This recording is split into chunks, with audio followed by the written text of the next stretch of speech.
Welcome everybody, it's Telman. In this video we are going to be talking about World War II Zombies and some really juicy information about it, because today PlayStation uploaded an interview interviewing Cameron Dayton, the creative director, and John Horsley, the developed director of World War II Zombies. And this is absolutely crazy because they talk about some crazy cool things in this. But before I could actually get into that, I first want to say I am trying to avoid spoilers at all costs, so if you guys want to talk about anything like that, please don't do that in the comments. Hopefully this doesn't encourage people to do it either. But anyways, with all that out of the way, let's actually get into this. So they talked about a couple different things, but I want to talk about the bigger things later, and we'll talk about the smaller things I just think are cool that are worth mentioning. And of course, like I said, we'll get into the bigger things after. Now, there is one thing of concern that they mentioned, but besides that, it's absolutely cool. So let's get into the smaller things, like I said. And this one I think is really cool, but they said the zombies that we're going to be fighting against are built for the battlefield. Some of them are going to have bombs strapped to them. They're going to have these things drilled into their heads, just things that are meant for killing the enemy. And this is really cool because it kind of plays into the idea of the German army building these, or the Nazis building these for the war effort. Because if you think about how Treyarch did it, they were just kind of normal zombies. Those are all effective and all, but just not as much as ones that are specifically built for the battlefield, that are meant to go suicide bomb the battlefield, go hit him with the mace or something like that. This is so cool. I think it's one of the cooler things they're doing for the, not really like, I guess, gameplay features that might hurt the gameplay features just slightly, but it just seems like something that'll be so cool just because of its being more realistic or more understandable. That would just be so cool. But anyways, the next one we talked about is something that was kind of concerning to me, and this is what I just don't know what they mean by it. Hopefully it's nothing big, but they said you could do better, go farther if you have other players with you or playing on co-op. And this is kind of concerning because me, as a mainly solo player, kind of concerns, because I just hope that doesn't mean Easter eggs or maybe high round or something like that.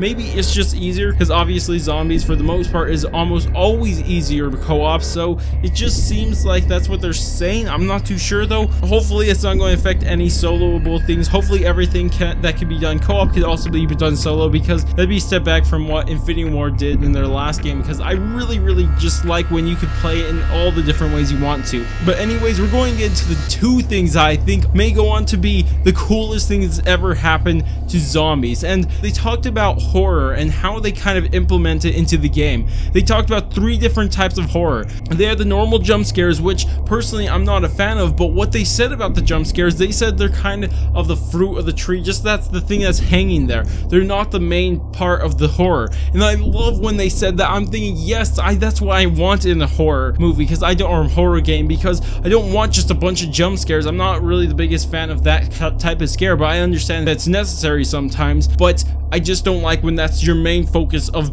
your horror, and I'm happy that they said it's the weakest point of horror, because I just absolutely love that. Then the next one, they said the idea of something chasing you is a second part of horror, and that's really cool. And I do like the idea of something chasing you. That fear is pretty much everyone's felt it sometime in their life, so it's just so cool that they're going to bring it in. But then the main type of fear that they said, the setting fear, or what's happening around you, or the eerie feeling that something is wrong, that type of fear is the best type of fear. I'm so happy that's what they said is their top priority in fear, because I was really questioning how they were trying to implement this horror element into zombies, and if they're going about it like this, I'm going to absolutely love them for it. And oh my gosh, it's just sounding so cool right now. I just don't even know, because I love how they're saying they're going to implement their horror element into this zombies, and I just cannot wait for it. Another thing they mentioned is how they actually implement the horror through the algorithms, because they said there's a specific algorithm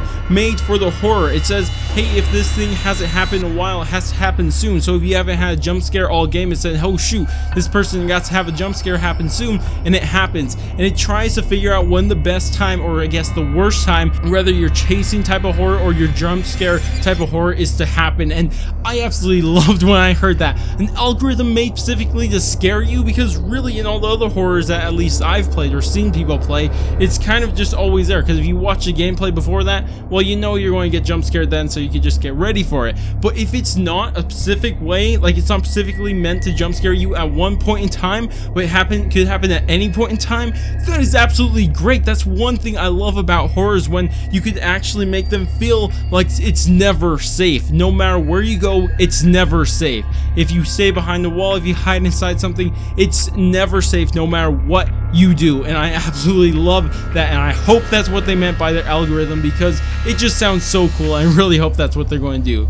But anyways, we're going into some other things, and one is actually Prologue, because if you guys watched my video talking about the trophies inside the map, we saw something Prologue, and I thought it would be a bonus map, but they actually said that's not a bonus map, and it's kind of like a tutorial mode. And this tutorial mode is quite interesting. It's not like IW's tutorial mode, which is pretty trash, but it's much more interesting, and it's kind of weird. So they kind of explain how it works. So this is going to walk you through the map, and it's going to walk you through also the major parts of the story, and it's also going to walk you through the boss fight. Now, before I can continue any further with what they said, I just want to stop at a couple of things, because there's a boss fight, so there are boss fights, and I don't know how many people know how I feel about boss fights, but I'm going to absolutely love what they're doing here, because I'll get into that in just a second. But there are boss fights going to be inside them. I don't know if it's going to be every map or not, but we'll have to see. But there's going to be boss fights that the game is going to hint you towards and kind of lead you towards that direction, but after, they're going to leave a little hint saying, hey wait, there's still something more, and what they called a hardcore path. There's this casual path, the one that you walk through, you get all the major parts of the story, you do the kind of the normal Easter egg, but there's something much greater. There's the deeper to the story. There's a deeper quest. There's exploring the parts of the narrative that you really don't want to, but you of course just want to. And that, when I heard that, I just didn't know what to say anymore. This is absolutely great. I didn't even think of this option, because if you guys know me from what I've said about the boss fights in the past, I'm not the biggest fan of them,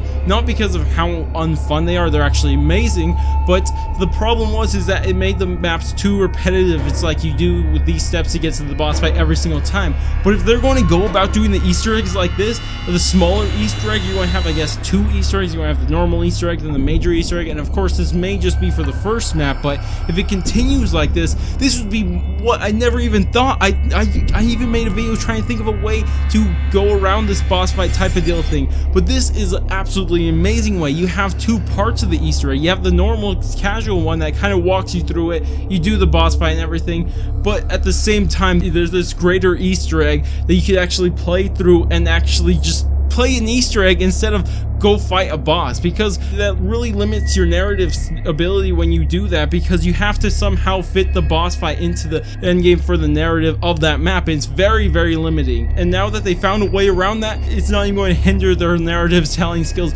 at all, and I'm absolutely going to love it. I honestly cannot believe they thought of a way around it, and I love them for it. Now, that's about it for the major things they talked about. I will link the full interview if you guys want to watch the whole thing through, because there are a little bit smaller things that you guys may want to hear about, but oh my gosh, tell me what you guys think about this. Tell me what you guys think about the horror algorithm, how they're trying to implement the horror through the 3 steps of, or the 3 types of, and the Prologue mode. That's kind of the tutorial mode that's going to walk you through, I guess, a smaller Easter egg and the smaller story, just to give everybody understanding. And it's really built for the casual player, and then also the hardcore players, like, of course, I would say myself and a lot of you guys. But anyways, that's about it for me. Again, tell me what you guys think about all this stuff. But anyways, if you guys did enjoy the video and left a thumbs up, subscribed, hit the bell, shared the video, especially that one's the best, then I thank you guys so much for doing so. But I'm gonna go, and I will catch you guys on my next video.